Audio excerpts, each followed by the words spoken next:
at minimum half of your program in Canada for all that time to count towards your PGWP. Second is that online study permit applications will be prioritized. A two-stage approval process will provide some breathing room for students who are not yet able to provide biometrics or medicals. The first stage is the approval in principle, also known as AIP. This is essentially the eligibility assessment of your application. If you receive an AIP approval, your online course time will count towards time for your PGWP. This means you do not have to wait for a visa to be issued. Stage 2 refers to the admissibility and final decisions on your application. In cases of approval, this results in visa issuance. Please also note that AIP approval is not a guarantee of a visa. Stage 2 includes admissibility decisions. For example, you may be refused a visa despite having an AIP because you failed your medical exam.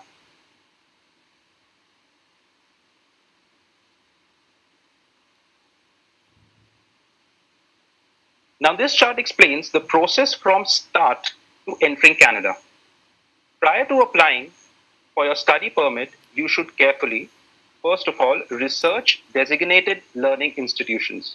Second is to decide if you are traveling alone. Third is to prepare a budget and proof of funds. Next is to gather all your important documents. If you want assistance regarding the study permit process, ensure you seek the help of certified immigration representative. After you receive your letter of acceptance, you can apply for a study permit. This is where the process has changed a bit and where your decision-making process is broken up into two stages. As well, even after being issued a visa, you may still not be able to enter Canada if you are not exempt from the travel restrictions. As you can see, your approval will be broken up in two stages. And even if you are issued a visa, you still will not be able to enter Canada unless you are exempt from the travel restrictions.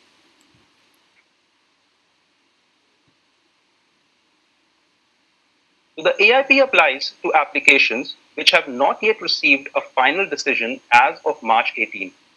It refers to eligibility assessment of your application. Essentially, it means that even though you are still missing medicals or biometrics, you may still be able to receive an AIP on your application. The criteria for this assessment has not changed, neither the requirements nor how an officer makes that assessment. Here are the criteria. First is that you are a genuine student. This means that you have demonstrated the academic and language capability through the submission of your previous academic scripts and IELTS and TOEFL scores, and that you are able and qualified to complete a program of study in Canada. Number 2 is that you have been accepted by a DLI in Canada. This means you have submitted a valid letter of acceptance from a designated learning institute in Canada. Number 3 is that you have sufficient funds to pay for your studies, living expenses, and transportation without working. This means you have submitted financial evidence of liquid funds to pay for these three things for the first year of school and demonstrated via explanation and proof of how you intend to pay for these three things, that is tuition, transportation, living expenses, for all the remaining years of study. And number 4 is that you will leave Canada by the end of your authorized stay. This means you have demonstrated through evidence and explanation what your ties are to your home country, which will motivate you to leave Canada once your visa expires.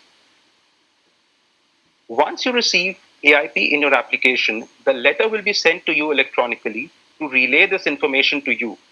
You may also receive requests for biometrics and medicals if you have not yet submitted them. This slide provides a list of basic documents required to receive an AIP for the SDS and non-SDS stream. Let's look at the SDS list of mandatory requirements for the AIP. First, you need a valid letter of acceptance from a DLI in Canada. Second, you need to provide IELTS results demonstrating 6 in each band. Only in-person test results will be accepted. We are not accepting online test results. You need to show a receipt or documentation from the DLI that tuition has been paid for the first year. If you also have scholarships or grants, you should provide documentation to demonstrate this as a part of this requirement. Fourth is that you need to provide a receipt of a GIC of 10,000 Canadian dollars. Fifth is that you have to submit your most recent secondary or post-secondary school transcripts. And for Quebec-bound students, you need a CAQ. For the non-SDS stream, these are the mandatory documents for AIP. First is to submit a valid LOA from a designated learning institute in Canada. Second is to provide IELTS or TOEFL test results. No online English test results will be accepted. Third is to show documentation that demonstrates you have liquid funds and enough money to pay for tuition, living expenses, and transportation for the first year of school, plus an explanation and evidence of how you intend to pay for all of the remaining subsequent years of school without relying on working in Canada. Fourth is that you need to submit your most recent secondary or post-secondary school transcripts. Fifth, last but not the least, you need a CAQ for Quebec-bound students. Additionally, we would recommend you to submit a letter explaining why you chose your program of study. Admissibility assessments are made after AIP and before visa issuance. They include assessments such as medical, criminality, and biometrics, among other things. This means that you must, number one, provide biometrics. Number two, complete your immigration medical exam. Number three, answer all questions truthfully and completely. This includes declaring all previous visa refusals for all countries, providing all of your background history for the last 10 years, and being truthful about any previous arrests and criminal history. Lastly, you must always make it a point to submit authentic documents only.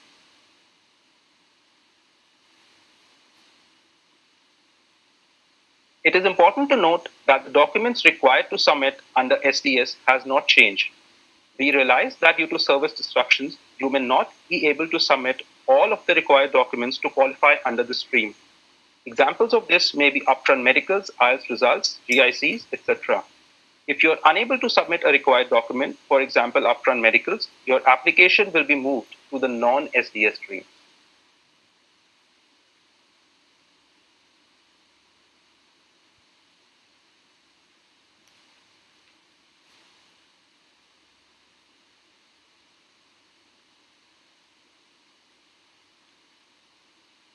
Many of you will have questions about working in Canada and how the changes may affect your opportunity to be employed. So why is postgraduate work permit or PGWP important for many students? Work experience provides a better opportunity to gain the language skills and work experience required to apply for permanent resident status in Canada.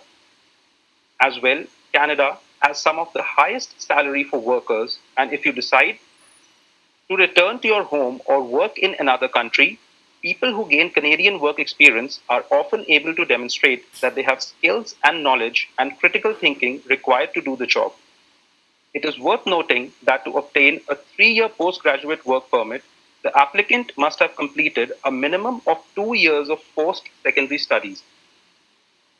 You can complete more than one program and combine their length to determine your PGWP length, but in that situation, each program has to be PGWP eligible, including being at least 8 months in length.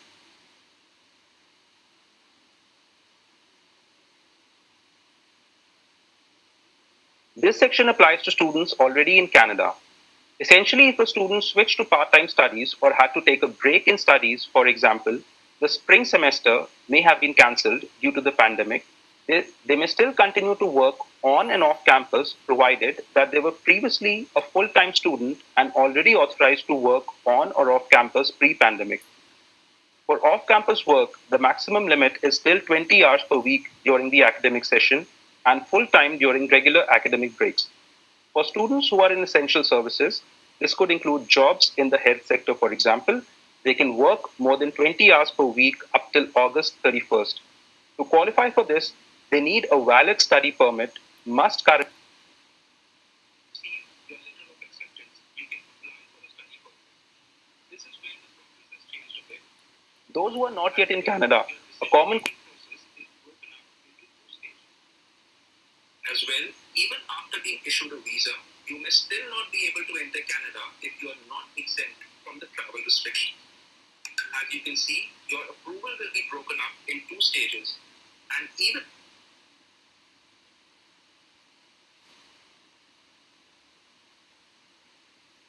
Canada at this time.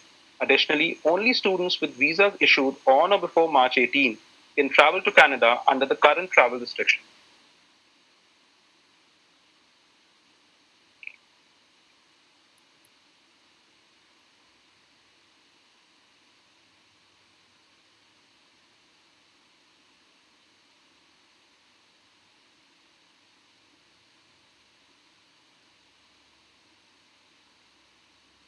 If you are issued a visa, you still will not be able to enter Canada unless you are exempt from the travel restriction.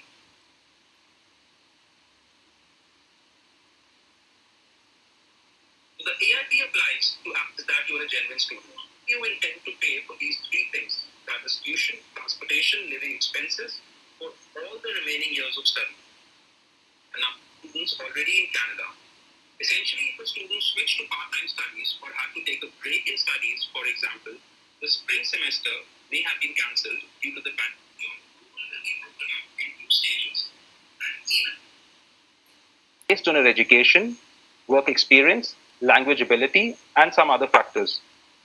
On a regular basis, IRCC invites the candidates with the most points in the express entry pool to apply for permanent residence through one of these programs. If you are invited to apply for permanent residence, your invitation will tell you which program you need to apply through.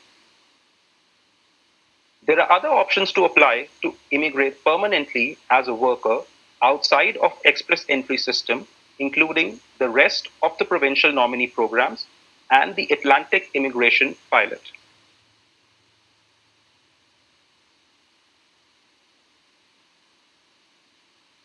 Now let's look at the conditions by which you must abide before air travel to Canada. The airline will require following documents from you. Number 1 is your passport. Number 2 is a valid study permit visa issued on or before March 18.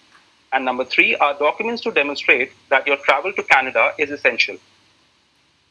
Failure to provide any of these documents may result in your being denied boarding. Additionally, you will be required to pass a health check performed by airline officials just before your flight. If you're showing any COVID-19 symptoms, you may also be denied boarding. If you are approved for boarding, note that you must wear a non-medical mask or face covering upon arrival in Canada.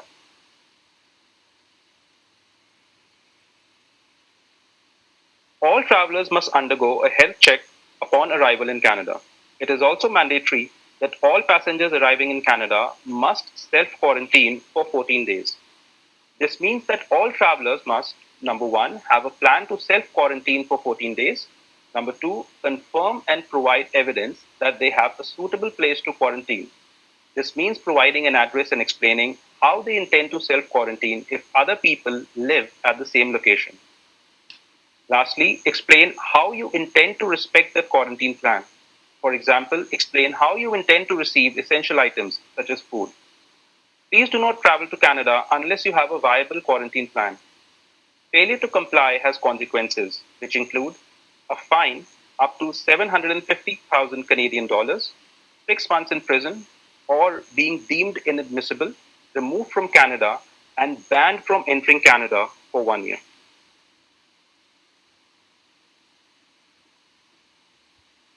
In this section, we want to inform you of various fraud activities and misinformation related to immigration application.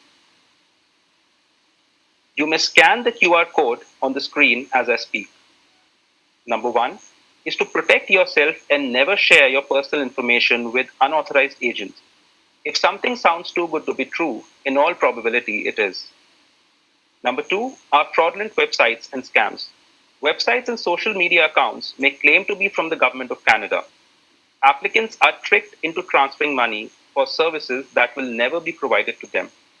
Our official website is www.canada.ca/immigration. Third are email scams. Please be informed that IRCC will never send you an email from a private address like Hotmail or Gmail. IRCC addresses always end in .gc, .ca or canada.ca.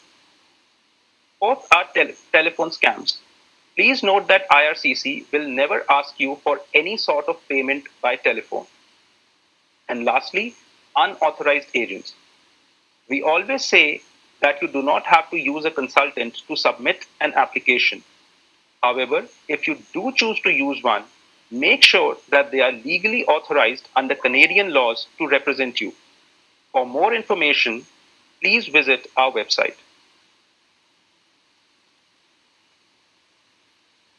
For more information, here are the many ways to connect with us and to find out more.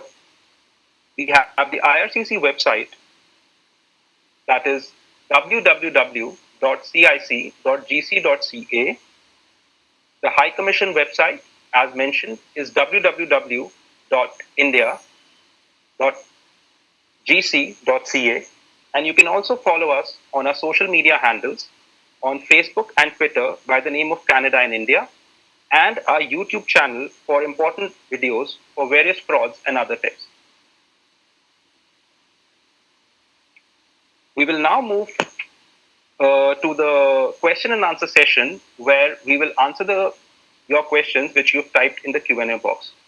Anandita, can I please request you to take over the Q&A session? Thank you, Shikir. And hope the information that you provided was helpful for all our participants. So we now move on to the question and answer session. We will actually try and demarcate this session into two parts.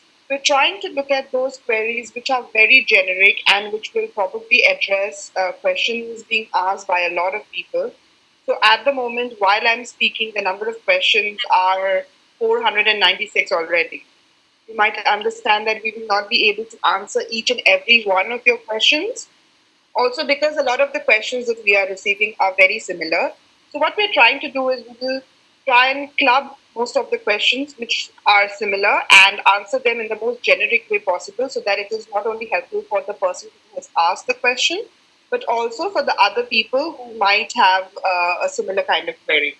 So first of all, I'll be talking about the essential travel part of the restriction, which seems to have confused a lot of people, or quite a lot of people are still unclear about what it is. So the question is, how do I demonstrate that my travel to Canada is essential?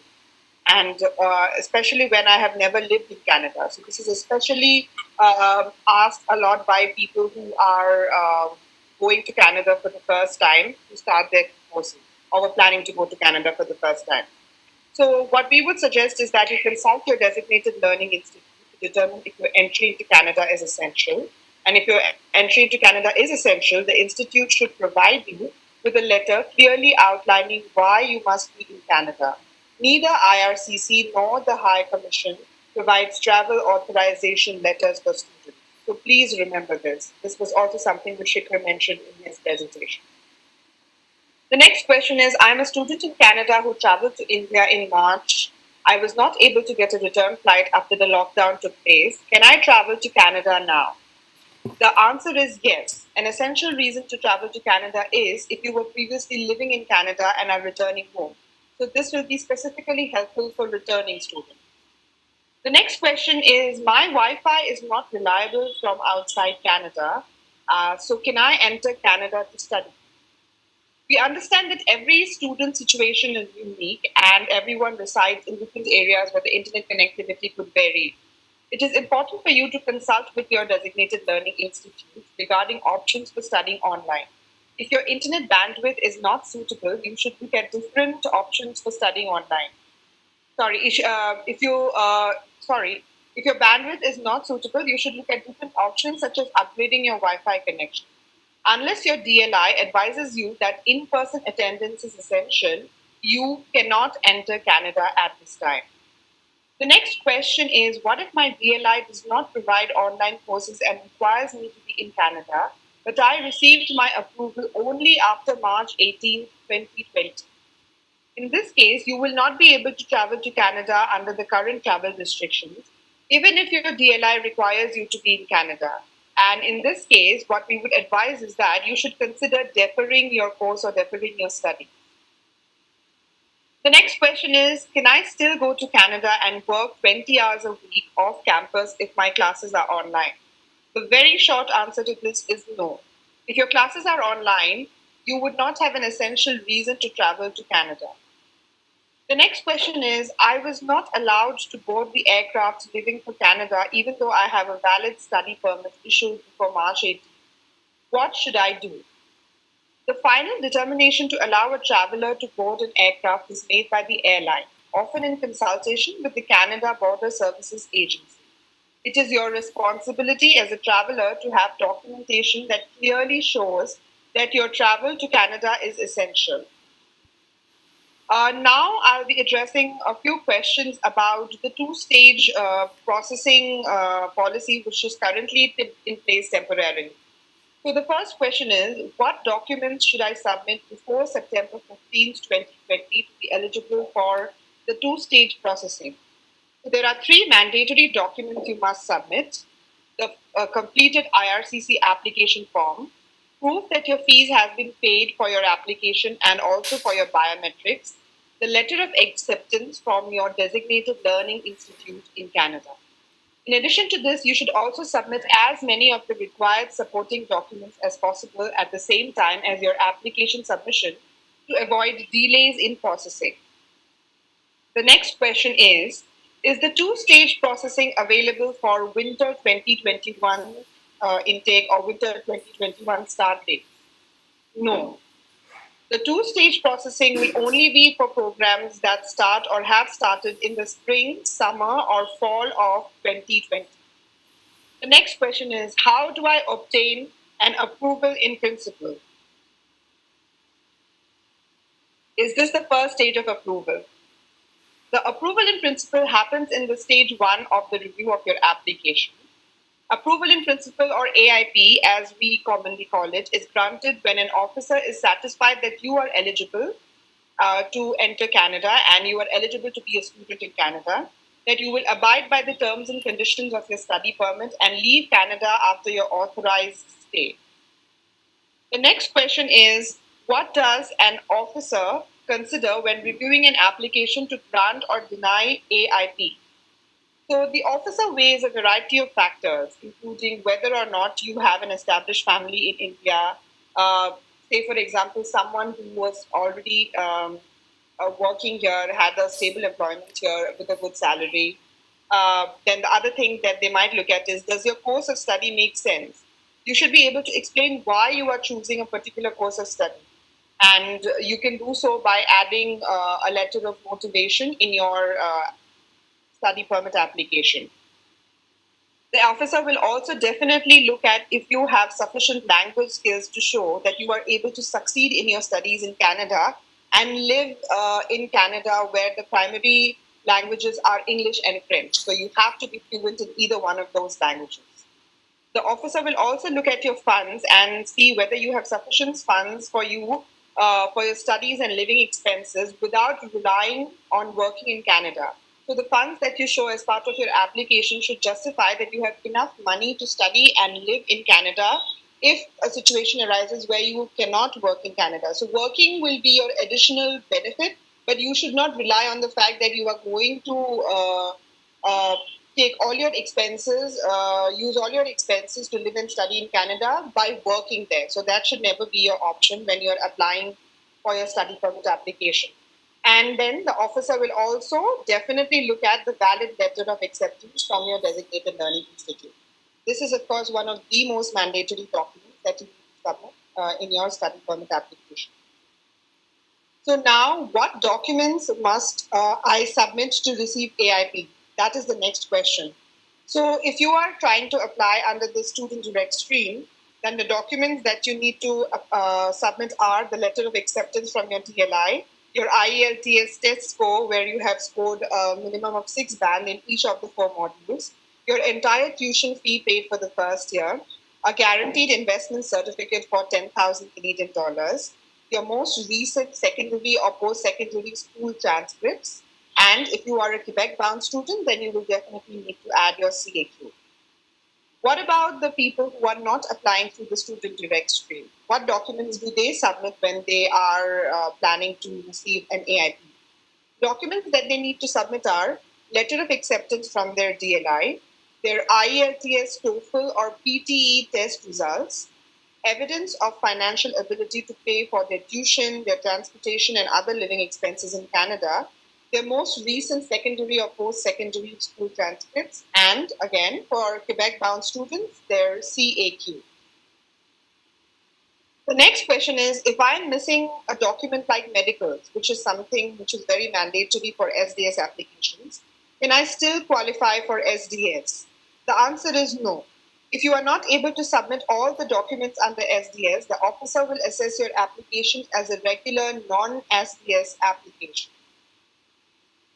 The next question is, what do I do if I cannot submit a document within the requested time frame? So, given the current situation, IRCC will not refuse any applications for non-compliance or failure to submit a requested document in the current times. Please submit the documents, however, as soon as you are able to, even if the deadline for the submission has elapsed. That is okay, but you need to submit it as soon as you are able to. So, for example, currently, when you apply online, you might receive a biometric submission letter where you have a deadline for the submission of your biometrics. But because VACs are closed in India, you might not be able to submit the biometrics right now. IRCC is aware of that. So, what we would request you to do is the moment VACs open in India, you go ahead, submit your biometrics, and then send us your biometric information. However, in this case, you have to know that we will not be able to complete the processing of your application until all the required and requested documents have been received at our end. So this is something that you must remember. The next question is, how will I know if AIP is granted? So how will you know this? A letter confirming your stage 1 approval or AIP will be sent to your online account. The letter may request you to complete the rest of your requirements, like your biometrics and your medical, if you have not already completed them. And only after that, you will be issued a study permit. The next question is, if I'm granted AIP, can I assume that once I complete my biometrics and medicals, I will get a student visa? The answer is no. Granting of an AIP is not the same as being granted a visa. The officer will need to establish that you meet admissibility requirements. Note that a second stage refusal is uncommon, provided that you are truthful in your application, that you have not provided any fraudulent documents, and that you comply with any additional requests immediately. So yes, a second stage refusal is not very common, but just getting an AIP does not guarantee you a visa. So please be very clear of this demarcation. The next question is, when will my stage 2 admissibility decision be completed? The answer to this is, your stage 2 admissibility decision will be assessed after AIP and before visa issuance. This includes an assessment of your medical, your biometrics, as well as security and criminality background questions. If your application contains all the documents required for the stage 2 assessment already when you submit them in the first stage, it will be assessed at the same stage as the stage 1. Note that we will not finalize any applications for approval until VACs reopen. The next question is, what requirements need to be completed to receive approval for stage 2 admissibility decision? In order to conduct this assessment, you must provide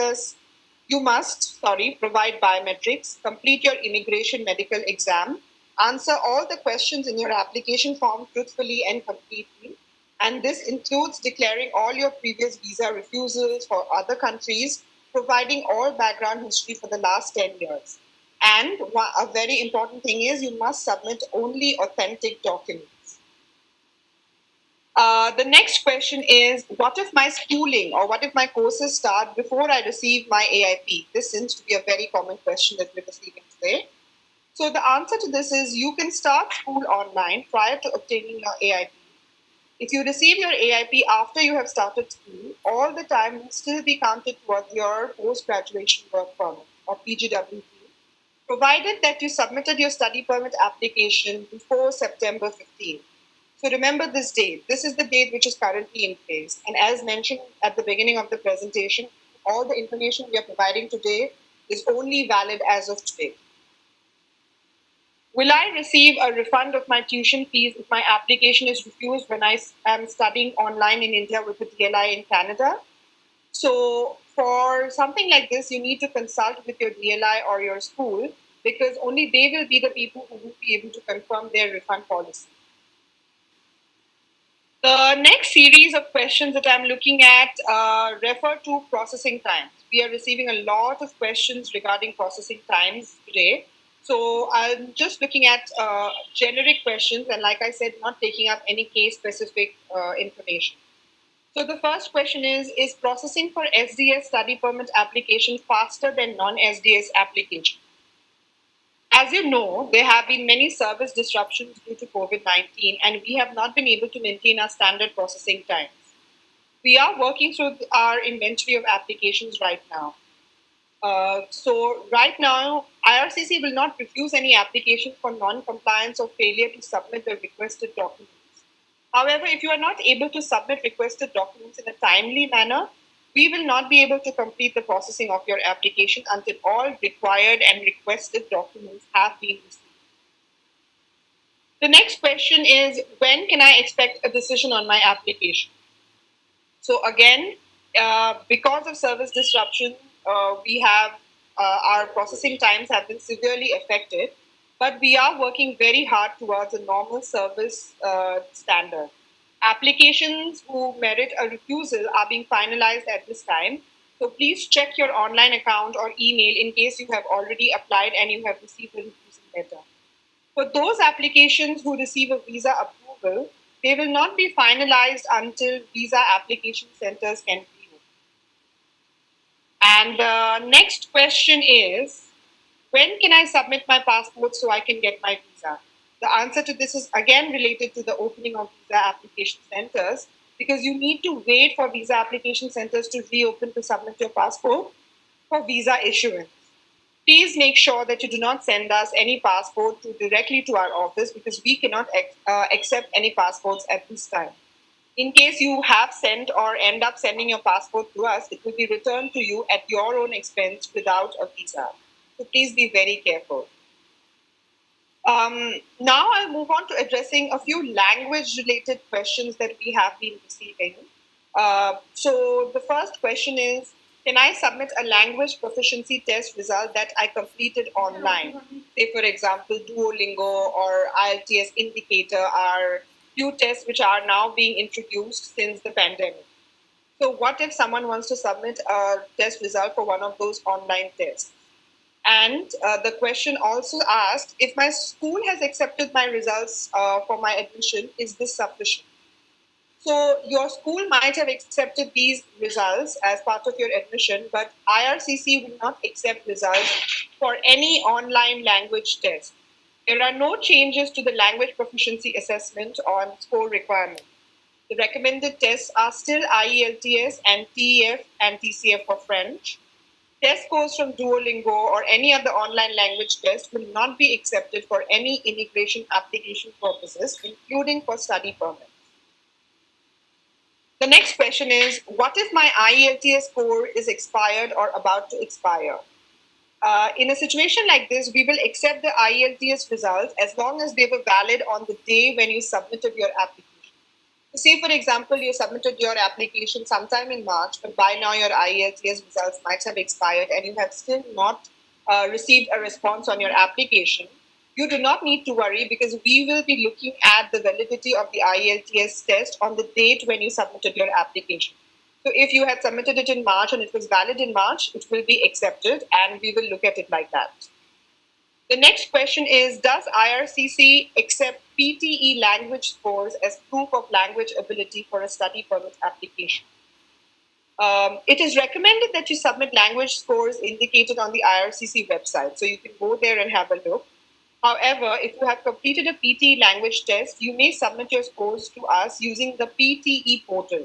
So there is a PTE portal and scores should be submitted through that as much as possible. And when you submit your scores, do not include your username and password in your study permit application. Now, looking at questions which are about deferring your studies. So we've also received a lot of questions regarding deferrals. So what is the first question? The first question is, my application is still pending. What happens if I defer my studies to a later semester? The answer to this, and the short answer to this, is that if you choose to defer your studies, ensure that you have submitted a new letter of acceptance using our web form. And you should do this as soon as possible so we can update it in your study permit application file. The next question is, I received an approval of my study permit but deferred my studies after that. How do I extend my visa? In a situation like this, you will need to apply for a new study permit with updated information. Extensions of study permits are only granted to students already in Canada. So remember that if you are here in India, we will not be able to grant you any extension. The next question is, can I defer my studies after I receive an AIP? And the answer to this is yes. However, you must submit your new letter of acceptance from your DLI as soon as possible.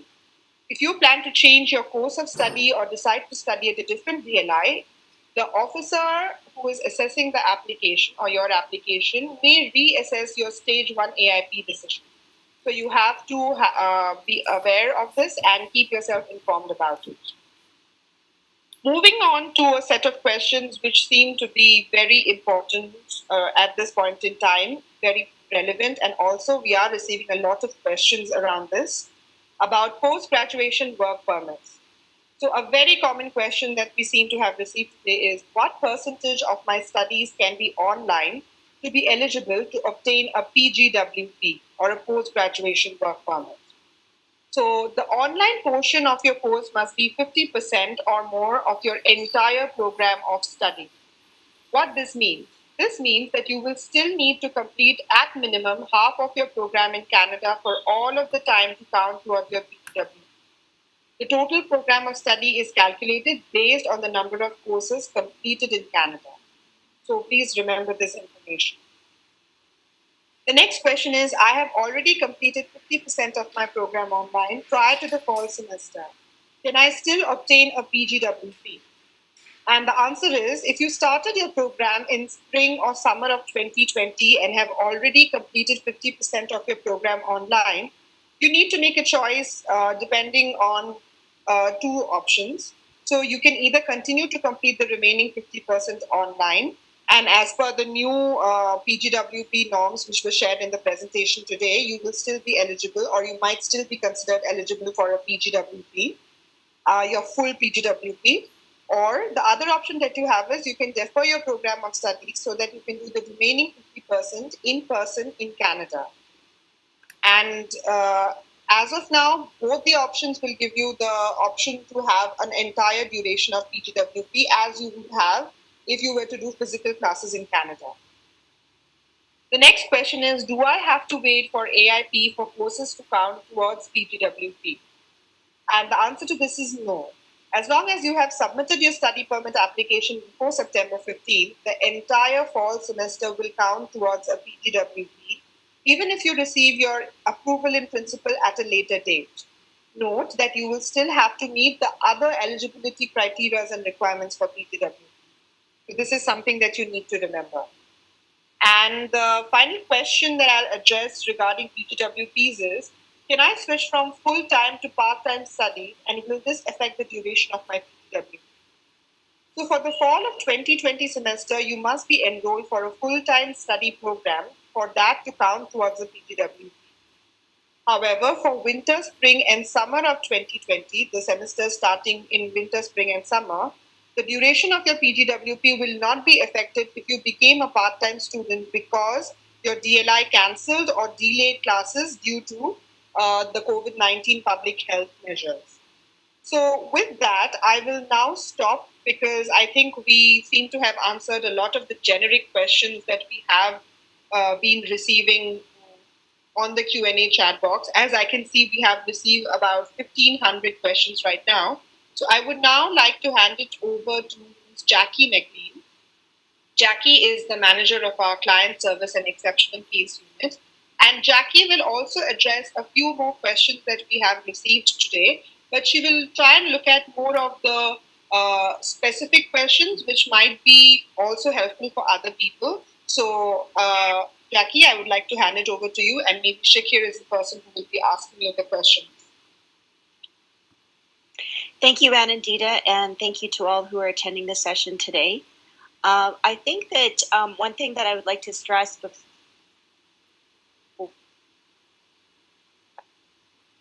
questions is to try and look at the opportunity that it's presenting to study online.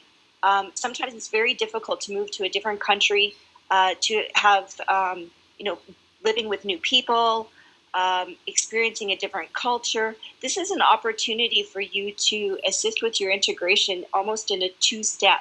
So you get familiar with the education, you can stay at home while you're studying online, and then once the travel restrictions are lifted, you can travel to Canada and experience part two of your integration process, where you can look for a place to stay, understand how to get the proper documents like a social insurance card, medical, and all the experiences that Canada has to offer at that time. So try to think of this as, although COVID kind of threw us all in a different direction, this is a good opportunity for people to be able to take their time in moving towards integration into Canada. Thank you.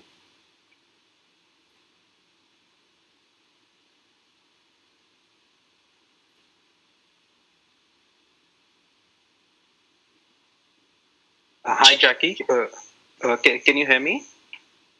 Yes, I can. All right. So, Jackie, I think Anandita has pretty much addressed a lot of questions which you received in the Q&A box. Just some of the questions which I think may need answers from you. So I will just begin with the first question. It says that I am an Indian. I have applied for study through Indian agent and got the approval. Currently, I am in Kuwait. Can I apply for SDS category study visa from Kuwait? I'm sorry. Perhaps I don't understand the question. The apply question for COVID? He wants to apply for SDS category study visa from Kuwait, but he's an Indian. I'm sorry. From COVID? I don't. I'm Kuwait. Difficult. He wants to apply from the country Kuwait. Oh, Kuwait. Yeah. I'm so sorry. I didn't understand.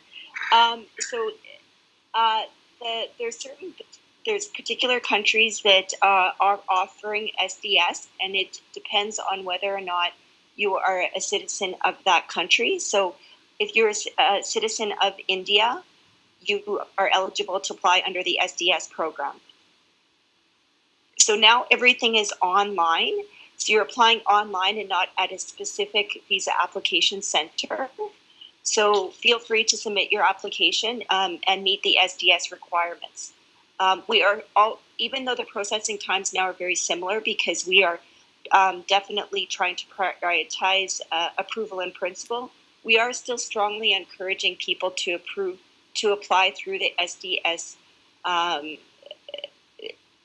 program.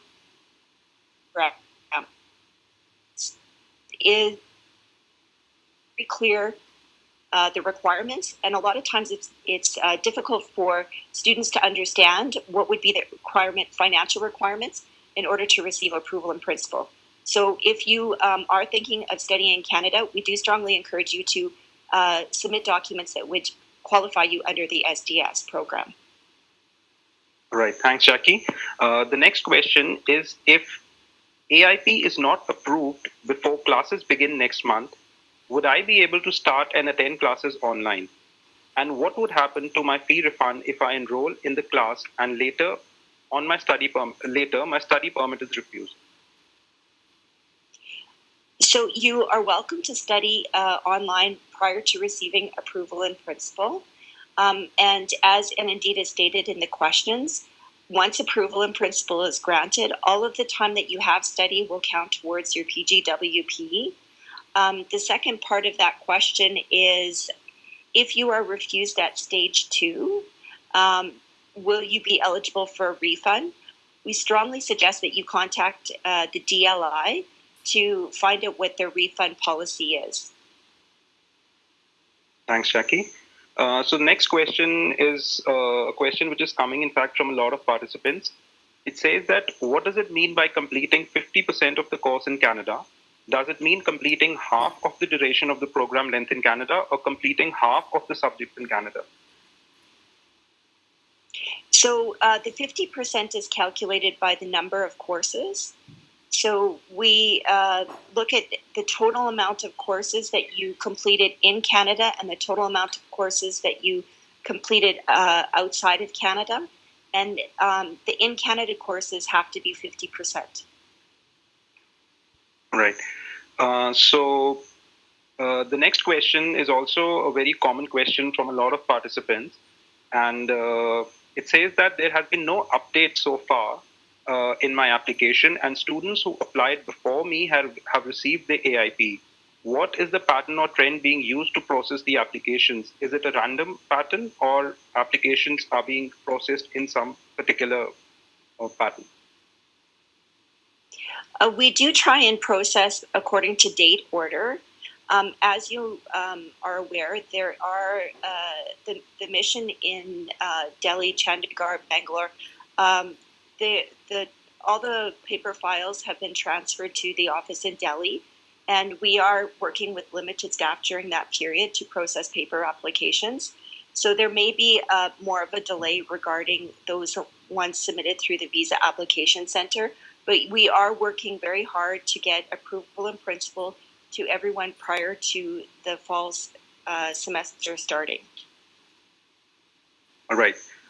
So the next question, Jackie, is that if I defer or change from a 1-year course to a 2-year course, should I submit additional financial documents which covers the 2 years of education using the web form?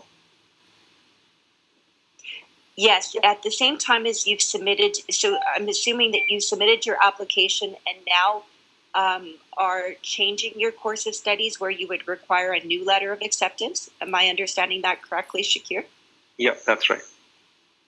So if you are changing your course of studies and it is extending the duration, absolutely you should provide the additional financial support and also clearly explain why you chose to extend your course of studies. Right. So the next question is a sort of a continuation to the previous one. And it says that if I change my college after getting the AIP, should I submit a written letter explaining the reason for changing the course and the college? Absolutely. So when the officer makes the eligibility decision, the officer will look at, does the course of studies make sense given your background, your language ability, and what you've indicated as far as why you chose that course of studies. If now you're changing to a different course and a different institution, different duration, and your funding is for the first course, you have to clearly explain and provide documentation regarding why you've changed.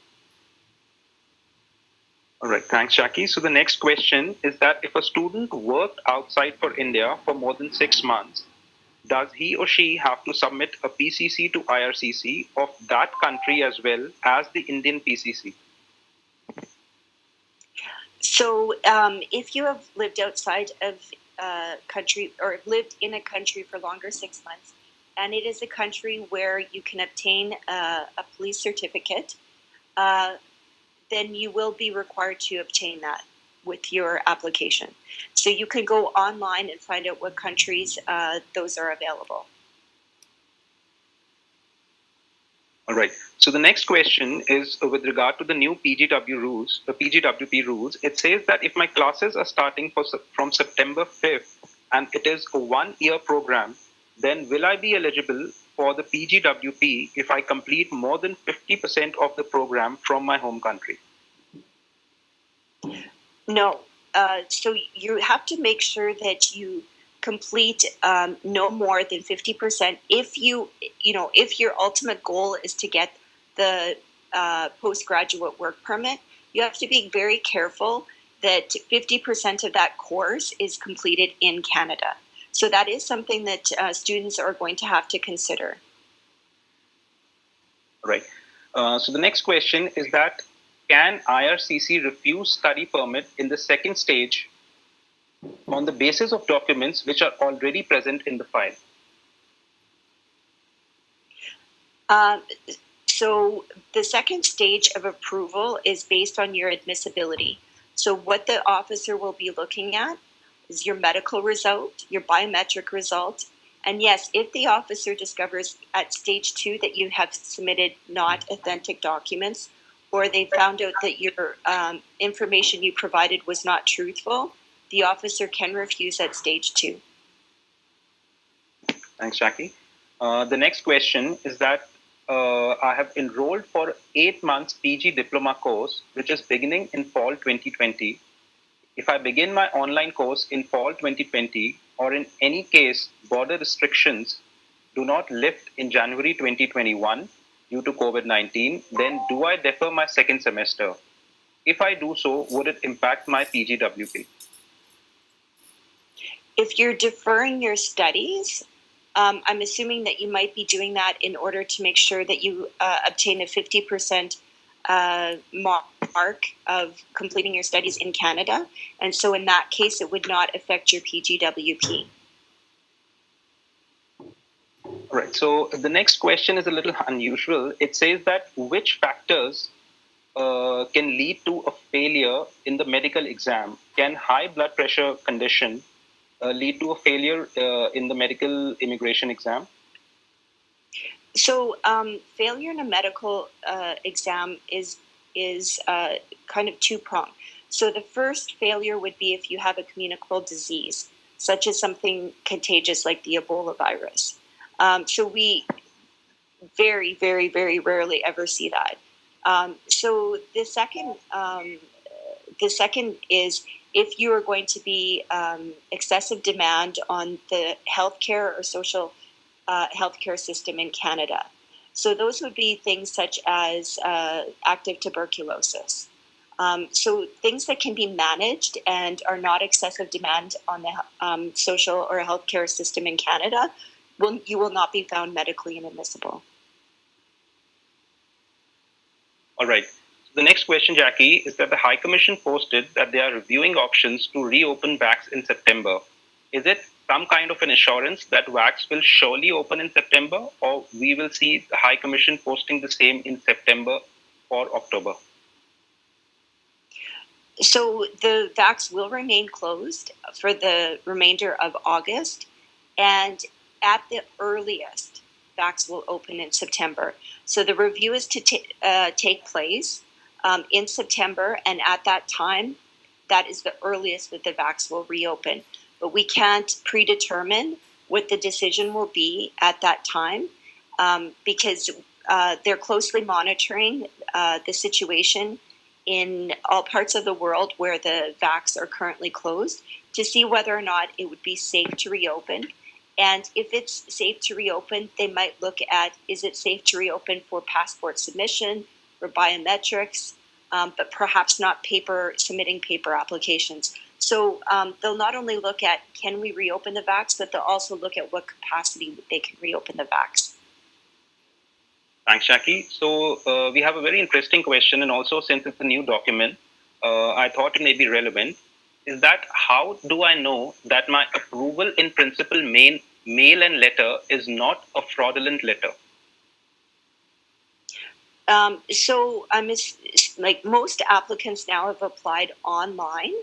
And so the approval in principle letter that you will receive will be through your MyCIC account. So it's very important that if you did apply through an authorized representative, that you have access to your online account because that's where you will receive your approval in principle letter.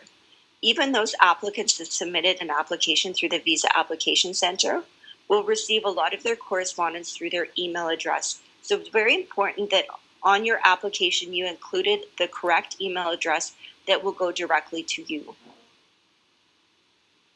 Thanks, Jackie. So the next question is that you had mentioned that we need to submit English proficiency scores even for non-SDS visas. However, IRCC has tweeted that it is needed only for the SDS stream. What do I have to submit? Do I have to submit the English proficiency for non-SDS or not? So the reason why that tweet happened is because it was on the citizenship and immigration site where that is for everyone across the world. And so in some countries, it might not necessarily be a requirement, such as where the mode of study and the main language in that country is English or French. However, in India, it is strongly recommended that you submit your language scores, because that will enable the officer to review to make sure that it is reasonable that you go to study in Canada and that you would be successful. So without providing those scores, that the officer is not able to make that assessment. If you have studied in the US, Australia, countries where the mode of language is English or French, in those circumstances, not necessarily would you need to submit your language scores. Thanks, Jackie. So I think I have one more question for you. It says that I received an online part-time job offer from university to work for 15 to 20 hours per week virtually from India. Can you please confirm if this would or would not impact my PGWP length? So PGWP is different than when you're talking about working on or off campus, even though, yes, in fact, you're in India. So I don't see how the two connect. Maybe I'm misunderstanding the question, but if you're offered to work for a professor while you're outside of Canada, that would be almost like you would be working while you were studying. So that's separate and apart from the postgraduate work permit process. Thanks, Jackie. I think we have, as I'm scanning through the questions, Anandita and you have covered almost all the different kinds of questions we've received in the Q&A box. So would you like to close the webinar for today? Sure. Thank you, Shakir. I just would like to say that I know a lot of your questions, I can see them coming over the computer regarding processing times. And I understand the anxiety that students must be feeling right now, especially when they've invested a lot of time and money and had the plan to, seek this adventure of going to a new country. And yes, it is very stressful, and we're aware of that. And that's why we are working very, very hard to get your decisions as soon as possible. And that is why we're also doing these webinars to try and answer as many questions as possible. So we're all working in a little bit of a different world with the COVID pandemic. So please be patient and do consider continuing to study in Canada. Because I believe that in the end, it will be beneficial for you to take the opportunity, regardless if you can enter Canada right now or in the near future. So thank you for considering studying in Canada, and we will continue to provide you with information through our websites and through our Facebook and social media posts.